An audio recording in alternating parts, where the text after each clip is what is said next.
guys, we are back. Mike Wahle. This is Block Party. We've got a Vikings preview today, man. Packers Vikings this weekend. Always a fun game. Check out our YouTube channel, Process to Perform. You want to catch this on the video version. We're going to do a ton of breakdowns as we always do this week. This will be especially fun because the Vikings are 3-0, and they've got one of my favorite players of Packers history on their team now. Check me out, Mike Wahle 60 on Twitter, Process to Perform on Instagram. Our show is always sponsored by Bet Online. And quickly, Bet Online is the world's most trusted betting platform and your number one source for everything football. Bet Online has every stat, every matchup, and even live odds and spreads bet on during the games. Think you know your stuff? Get in on our $200,000 mega contest to pick 5 games against the spread every week for your chance at weekly prizes and a share of $200,000. Then when the game's over, head on over to our online casino, get in a game of blackjack, play some poker, unwind with one of our over 150 slots games. So head to the website today to get in on the action. Bet Online. The game starts here, and I think the headline really should be Aaron Jones is back in Lambeau. Will he not do a Lambeau leap if he scores? Hopefully he doesn't score, but let's be honest, probably will. This is how these things go. We know what happens when our good players go to the Vikings. Sam Darnold has somehow resurrected his career. We'll talk a little bit about how Kevin O'Connell's doing such a good job of resurrecting his career. But he is leading the 3-0 Vikings into Lambeau, perfect record. They dismantled really 2 Super Bowl favorites over the last couple of weeks. You're talking about the San Francisco 49ers. And then last week, the stat lines on the Texans game, I mean, the stat lines are bad as far as the defensive performance that the Vikings put out. But when you were watching the game, it was I mean, I'm a Texans guy. It was disheartening. But the big story, I think, up in Minnesota right now, maybe more than any player, is the importance of coaching. Coaching is leading this team right now. Head coach Kevin O'Connell, who's also the play caller on the offensive side of the football, and then Brian Flores, who is the exiled Miami Dolphins head coach, that whole scenario. But obviously an excellent football mind, has a Belichick background. Actually, I think he went to played at BC with my friend Nat's. Is it Nat Nathaniel Hasselbeck, Matt's little brother? Anyway, some weird connection there. These guys are playing to their strengths on both sides of the football, as well as anybody in the league. I don't know that there's a better combination of play callers offensively and defensively in the entire league than right now that Minnesota has. Because when you look at their roster, they've got some good players, but they're not a stacked team by any means. You might argue that they're the least talented roster just by name, not by play, but just by name in the NFC North. And yet they're 3-0 and honestly playing it from last week and the week before, it's playing at a really high level. So let's start with the defense. Again, they lack big names. They brought in Jonathan Greenard, who is a guy that I've been lucky to watch for the last couple of years, come up actually as like a practice squad guy into what he is now. Really, really good football player. Had a monster game last week with 3 sacks, 3 tackles for loss. He basically swapped with Danielle Hunter. Danielle went to the Texans, and Greenard came up to the Minnesota Vikings. And these guys play really well in their system, maybe more than anything else. They're difficult to pin down. When they get a mismatch, and I think this is the important part about you talk about coaching and how it translates to field play. When the Minnesota Vikings find the mismatch they want, and like last week, for example, they wanted to single up the left guard on the Texans, they wanted to single up the tight ends on the Texans and pass pro, and just really make the second-year center and the second-year quarterback guess. But when they got them the mismatches they want and they scheme for, they're winning those matchups. They're winning them to the point where it's not a coin flip. They're getting the pressure, a sack, a penalty, a tackle for loss. Like something good is happening there, probably more often than not. Harrison Phillips came inside 97. I think he come from New York, but playing really good ball. Playing really well. They brought in Van Ginkel from Miami. He was always a kind of a nickel third down pass rusher. He's doing a good job. Obviously, Greenard, they just fit really well into their system. Here's what the Vikings are susceptible for. I'll give you a preview or a sneak peek before we pull on the tape. Middle of the field throws are open all day. They can get beat individually. There are opportunities to make plays. But again, if you watch any part of that game last week, you got C.J. Stroud, who's a monster quarterback, second-year kid. You got Juice Scruggs, who's a really good center, second-year kid. And they were playing checkers and the Vikings were playing chess. And it's not just those two. We kind of put them at the figurehead because they're the ones who call the protections and whatnot. But the Texans last week were playing checkers and the Vikings were playing chess on defense. That's the only way to put it. And communication is just going to be key to the game in Green Bay. The quarterback's going to have to make some plays when they're maybe not in the right situation. The quarterback's going to have to get them into the right situation. No matter who's under center, it's going to come down to that. I think very simply, individually, if you just look at the matchups, you say that across the board, you like our matchups over theirs. And like, in other words, if I got to win my one-on-ones, I feel really good about where their strengths are and where we can play. The problem is they do such a good job of turning good matches for the opponent into some sort of mismatch by going into a bear front, by bringing in an extra guy, by lining up 8 and just doing a good job of communicating at the line of scrimmage of actually which 2 extra guys are going to go and which 2 are going to drop based on what the center calls. So they're doing communication things. I'll talk about it a little bit more on the tape, but the only people that I remember doing that were Urlacher and Briggs for Chicago. Like, not a lot of people were doing that for years and years and years. It's a relatively new concept, even though it sounds kind of simple. You have to figure out the pressures if you want to beat these guys. And we're lucky that we're playing at home the first time around, because playing in Minnesota right now is an absolute bloody nightmare. We'll see how much of this came down to the crowd and came down instead of disguising, because there's things that you see on tape, especially last week with a really good quarterback, that they got caught a little bit. Okay, so let's just check out this tape. Get it up here. Okay, here we go. So first off, let's just look at these safeties, man. These safeties play really, really deep. Let me start back up. There's a safety off the screen already, and so they run a switch release out here. They got man coverage up. Usually, when you see this kind of action down on the bottom, where there's kind of a tight look with 2 receivers and 1 guy's up, that usually means they're running some sort of man. So they run kind of a pick here and end up beating the man coverage. And the safety's so far out. I mean, he's not even on the screen until right now. And so, you got to drop it in the bucket, but CJ can, of course. Now, I'm going to show you just repetitive, really deep safety looks, linebackers getting sucked up, being aggressive with the football, and middle of the field, wide ass open if you can turn and make quick throws. But you got to have trust. You got to have arm strength. You got to have, these are skill throws. The guys have to throw on time. The significance of that statement is probably your backup quarterback, who has done a lot of things really well. Are we going to ask him to make tight window throws under pressure? We see here 1, easy for me to say right here. Same idea here. There's chaos on both sides. So they like to bring the weak side linebacker, that play side linebacker so we're talking about to the passing strike now, really has to put himself in a situation where he's not wrong. And unfortunately, when you run like a bunch or a trips look over here, you really can't be right. And so they just run the glance on the outside. He's got to follow the shallow cross. Because we're playing off so much at the corner and the safety position, these guys can catch passes off of the play action or the quick looks without really having to get into some action. Okay. Another interesting thing here. So you see the linebacker and kind of safety second level depth versus what the linebacker second level depth versus what you see at the safeties in the white, and then the corner by himself over here. So they're just going to run motion across, and they're going to run that out to hold that corner up on the top side. And again, these linebackers just aren't in any position to make a play. And so this glance look is wide ass open, because if you can throw darts and not sailing balls down here, you're going to make a lot of plays. We saw this with Kittle against San Francisco last year, actually, even in the loss of Minnesota. This is possible because the safeties do like to play deep. They want to jump stuff, but it's not like, these quarterbacks have arm strength, man. Like, I think either one of our guys will be able to complete these passes. It's just, do you get enough looks? So they've got 2 backs in the backfield. I just talked right through my point.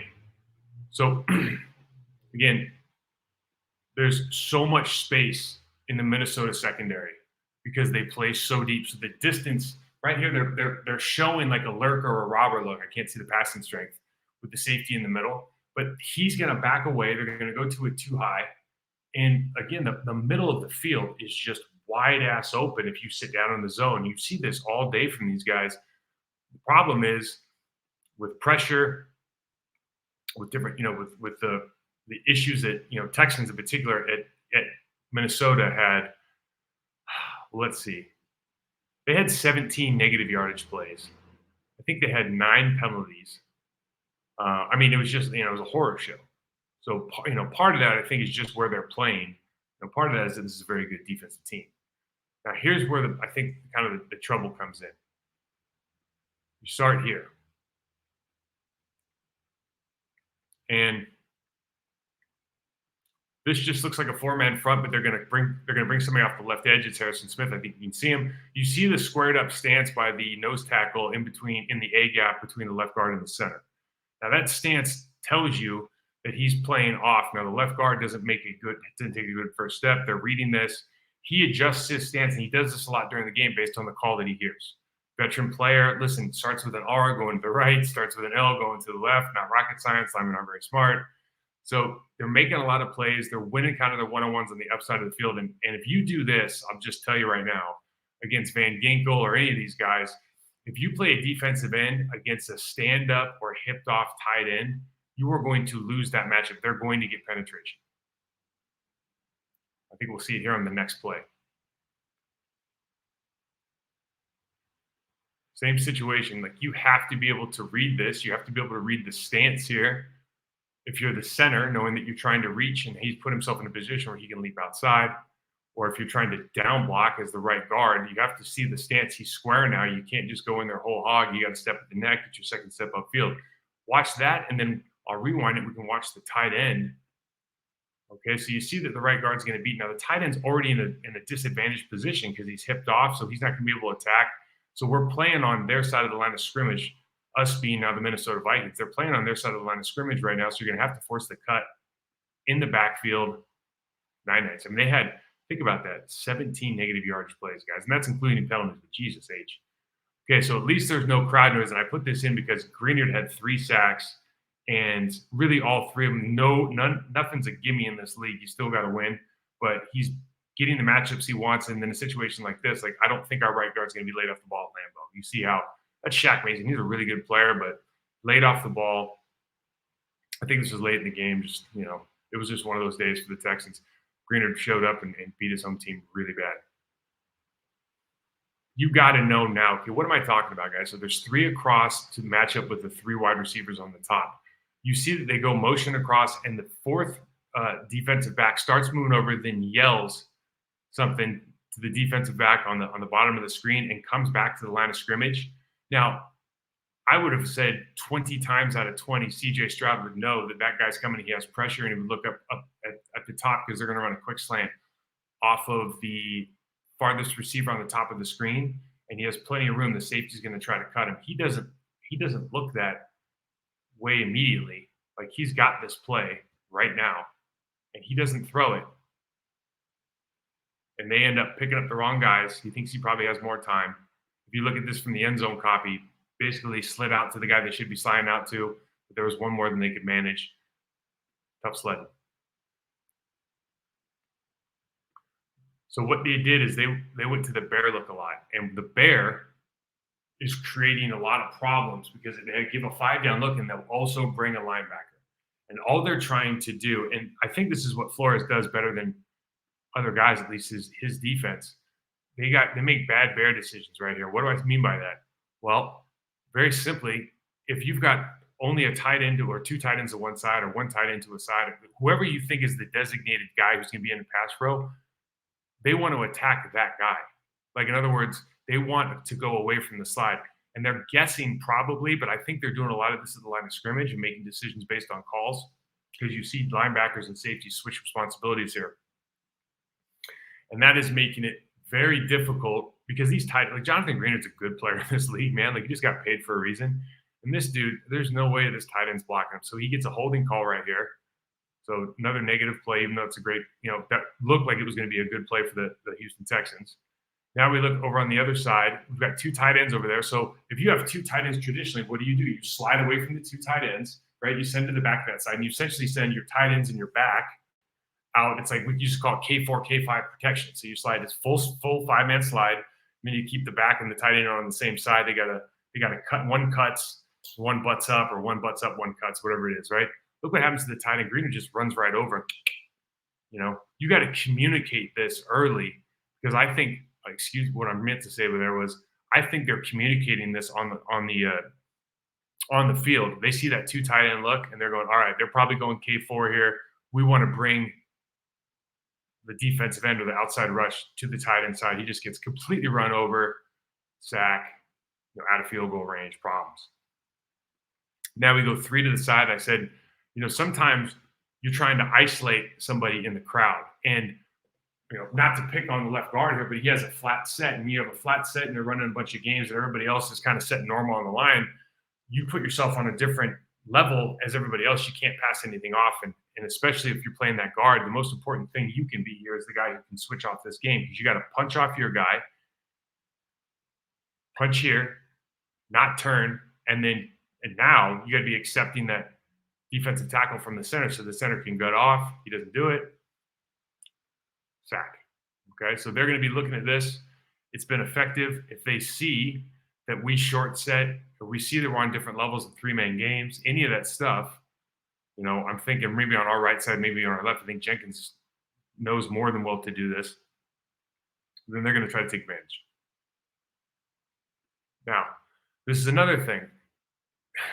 Never leave your wingman. It's like we're watching Maverick last night, and the guy at the new one, the guy, they're out of bullets, and they got the new next gen fighters, and all of a sudden the dude shows up and this is his wingman.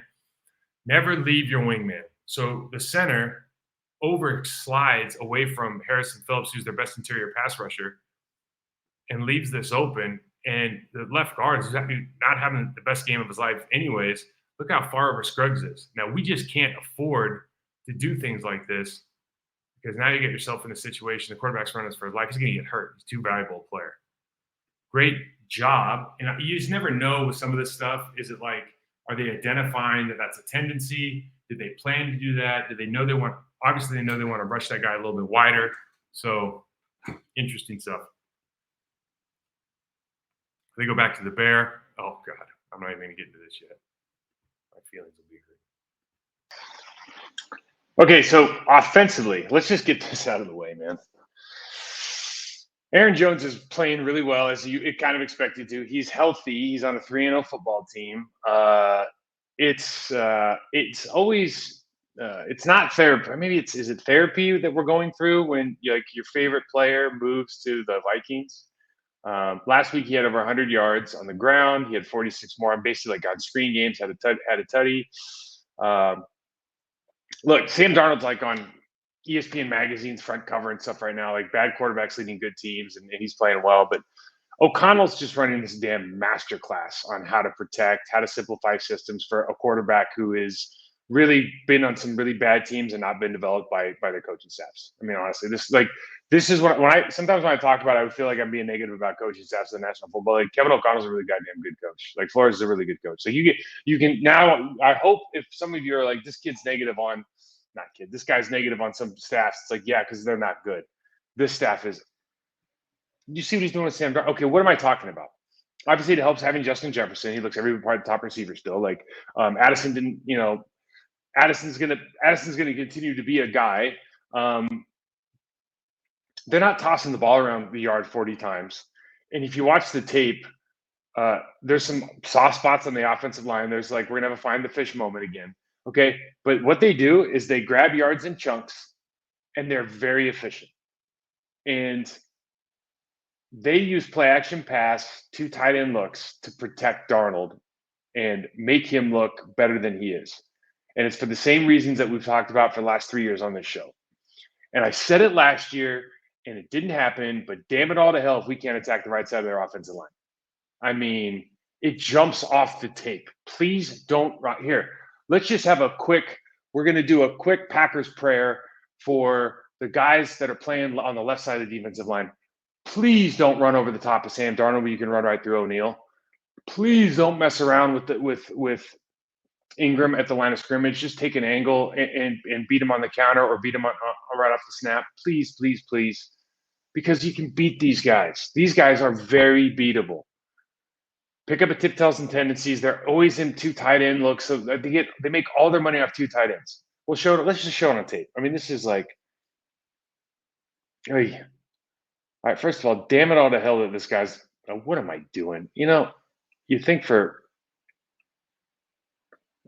college educated. You watch the tape in the purple with 33, and you just go, damn it. But here's what they get into, guys. They go two tight ends. This is the first play of the game. It's not even a good run. They just go base stuff. Aaron picks up 3-4 yards, but it's all a setup. Again, two tight end looks. This is the keys to their offense last week, because out here they can run the play action pass stuff. So another run down the middle, right? They're not picking up a ton of yards.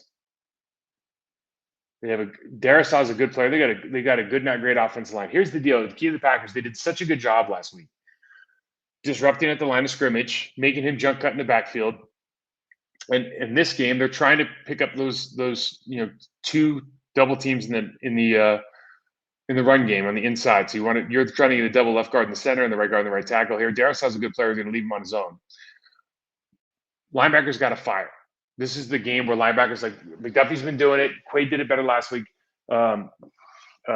Cooper's, we're all getting better. We got to fire this week because they will live off those doubles. And we know how good Aaron Jones is. Once he disappears behind that double, you don't know where he's coming out. Got to fire your gun here. See it, trust it, go.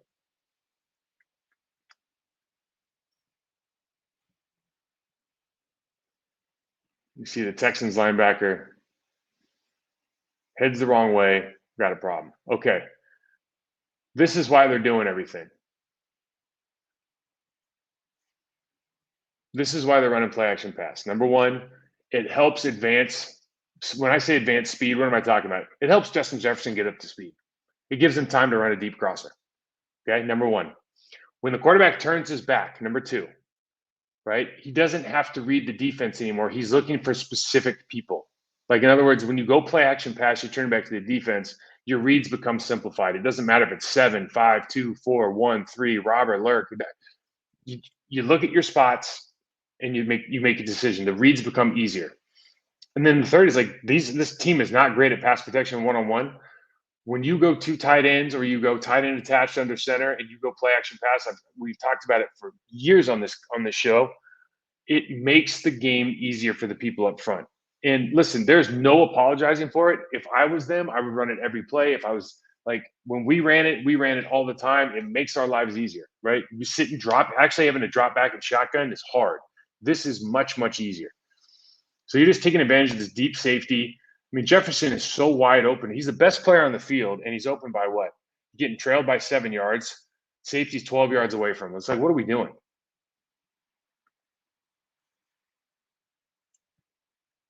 And Sam Darnold can throw the football. It's like Sam Darnold's problem was never that he couldn't throw to a spot, right? We always talk about pocket presence, information processing, all that kind of stuff. And what did O'Connell do? He's like, oh, okay, well, he's not good at that. He can throw the ball. Let's put him in situations where he doesn't have to process as much, and he's going to have a relatively clean pocket. So we go under center again. They're in 11 here, but they go from attached tight end, and they run the Showtime screen game. Look, the safety comes down and sees this. The guard just does a masterful job of getting out in there and making that one block. He springs him for, what is that, 20 yards? We know how good he is in the screen game, man. They used it a couple times this game. I think they had 3 for 1 for a touchdown. Now, this is what I'm talking about. Easy timing for a quarterback. So you got 7 guys at the line of scrimmage inside the box for the Minnesota Vikings. So you are grabbing the attention of, 4 across, 3 second level, and that safety is 8 yards deep. Okay, and you got the one guy back. Now, right now, all you're doing is picking on that corner.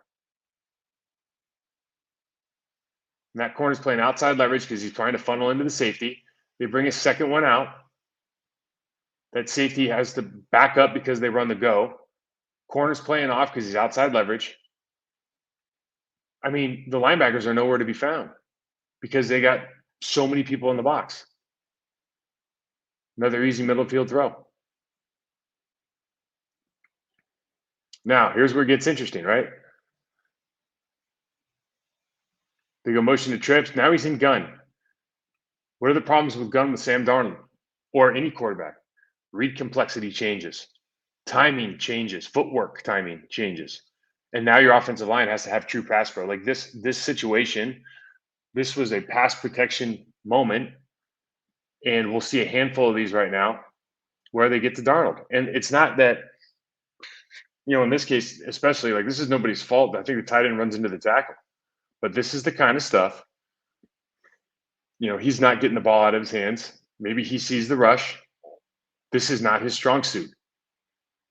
So this is what we have to attack. And it's like, I think what you have to do is when you get in these situations, it's not like they didn't have any success doing it, otherwise they wouldn't do it. But if you just look at the game, there's far more successful plays when they're under center play action versus shotgun drop back.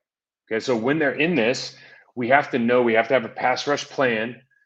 Maybe this is when we're going to fire a safety. We're going to, we want to get guys singled up here. Like, bottom line, you want to get guys singled up. Occupy the center of the off guard. So they run the game. You got to take advantage of this stuff. This is the time. You're going to make plays. I think they had 4 sacks. Now, unfortunately, the Vikings had 6. So they go motion, under center play action again, right? 2 tight ends.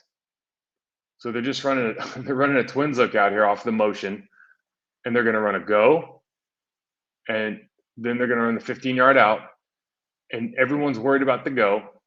And again, the guy can throw the football as well as anybody. He's got a strong arm. It was never the question.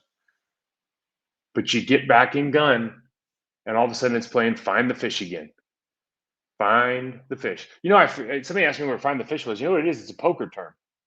The fish. The fish is the guy who's losing at the table. I had no idea. I thought I made it up. That's how stupid I am. But I'm telling you, I said this last year, and it happened on the first play. Rashawn Gary got him. But we need to put a pass rusher, Carl Brown, Barre, Preston, Rashawn. Somebody needs to be on 67 in 3rd down and 8 when they go shotgun. He will get beat. Give him a chance. Now we go gun again, and what do? They bail out with Aaron Jones, man. And I put it in green and gold, man. We miss you. Josh Jacobs is a great player. Aaron Jones is kind of 1 of 1. He's a 1 of 1, and sometimes the business part of this sucks. Man, he's good.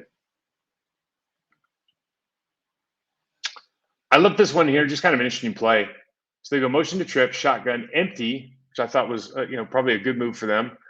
Get some options. Now watch the middle of the field here. This guy's running like a streak to the far corner, and watch, he just sits down. I mean, it's a pretty good route. So he doesn't, instead of running into safety, he just has an option to stop right there. Now, usually they run that right up the middle of the field at like 20 yards and come back to 15. This dude was running a streak, and they actually had time from pass pro to get this ball off. It's a really nice play. But that's it, man. This is a very good defensive football team. This is a very good defensive football. They do some stuff. They do some stuff on defense that is, especially when it's loud. I think Lambeau will help a lot. You'll have some clarity, and it's just like anything else. If you move guys around, you're gonna at least get an idea of where they might be coming from. Now, the thing about Flores is he might walk up 8 at the line of scrimmage. Like, it doesn't matter when anybody else is lined up. He'll make it look like it's 0. So, all right, we got a couple listener questions. This is my bad. I didn't put these out enough or early enough, but I got a couple. Okay, can you explain what Flores is doing with that defense generally? Yeah, I did. How did Packers protect? Because I'm thoroughly confused. So I think there's 2 trains of thought here. One is, do you spread everybody out so it becomes obvious where they can come or not? And then, like if you go, let's say you go empty. Let's just go, you go 3 by 2 empty, and everybody's off the tackle. So let's say you're 6 yards off the tackles, 2 guys outside, and 6 yards off the tackles, or 10 yards off the tackle, and then you got a guy outside the number, something like that. When you do that, you're giving quick options for the quarterback where the declaration of the extra guy who might be going, if it's a slot guy. So in other words, you can account for the box. You can go 4 down plus the Mike, or 4 down plus the Will if there's 6 in the box. But if you go empty, there's probably a 5-man box. And if anybody shows up aside from that, right, if they put 6 in the box and they put 5 on the line because they want you to go 5 down, you're going to have quick options because you have 1-on-1 somewhere. And these guys aren't, this is not an unbeatable team on an individual level. The problem is it's he's forcing you to do stuff you don't want to do, especially with a backup quarterback. Now, how do you beat it out of 12? How do you beat the motion, the orbit, all that stuff? The good news is that Green Bay can run, like they can run the orbit motion, for example, and they can run probably 6 different plays, and they all kind of look the same in the snap. So the key is obviously to be able to continue to run the football at a clip that affords you third and shorts or third and manageables. Last week, if we're just being honest about the Texans game, as well as the Vikings played, the truth is, like, they penalized themselves out of the game, and then it just kind of started piling. Like, once you have 9 penalties, like, things start piling on. It just didn't go well. But I think Green Bay you can always spread it out and make it obvious for the quarterback, or you can just leave more people in. I think the problem with that is when you start leaving guys in and they're declared to one side or another, particularly at the tight end, like Tucker Kraft's playing well. Do we want him blocking Jonathan Greenard? No, we sure as hell don't want Luke Musgrave doing it. If I'm the quarterback, I don't want that. If I'm an offensive lineman, I prefer that to not happen. So maybe you put him in the backfield. There's a couple different ways to do it. Maybe you just go 5 down with 2 guys, plug in the B and the A gaps. So they can do a couple different things here. They can certainly move the pocket, but I think staying in the same place would be a problem. Yeah, so he just asked, how do you ensure Greener is picked up by the front 5 and not, let's say, not Luke Musgrave? Yeah, I think that's how we would do it.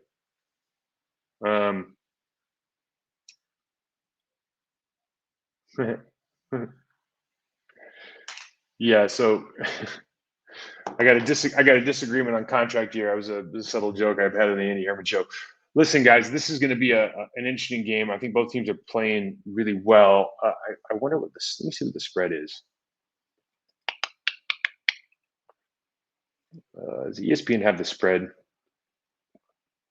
Yeah, it does. Good for them.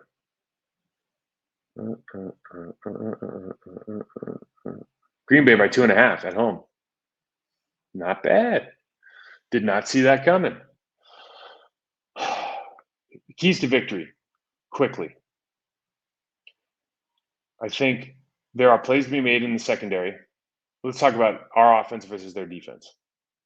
The number one thing is when they jump into their bear. If we choose to play that way, they jump into the bear. We need to understand if we're going to go K4, K5 with a full slide, like what the problems are, and try to move the pocket away from that. Or we just need to go 5 down and have them pick up the guys in the middle. So like plug in the B gaps. We used to do this with James Campen as the coach.